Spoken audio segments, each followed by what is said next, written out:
大家好，我是小菜花，今天和大家分享开胃好吃又鲜美的鱿鱼做法。处理鱿鱼，把鱿鱼的内脏拉出后，剥掉鱿鱼外的黑膜。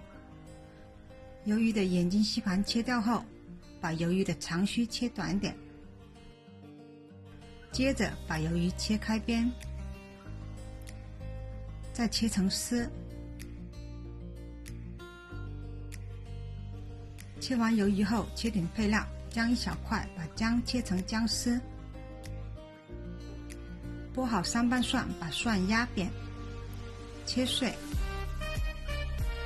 要点辣更开胃，切3个小红米椒，不能吃辣也可不放。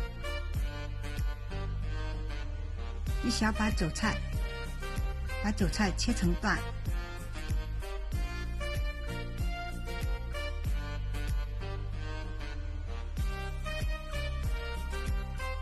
锅中水烧开，倒进些料酒，接着把切好的鱿鱼丝倒进来，给鱿鱼丝焯水7秒，7秒后关火，捞起鱿鱼控水，待用。热锅热油，倒进姜、蒜、辣椒，煸香。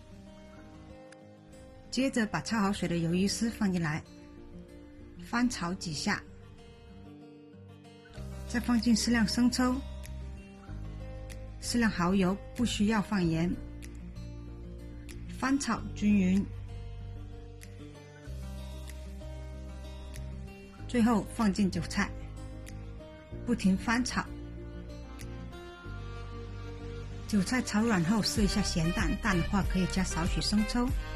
太好吃了，筷子停不下来了。今天鲜香味美、有点微辣的鱿鱼韭菜就做好了。喜欢我的视频，欢迎转发、关注、点赞。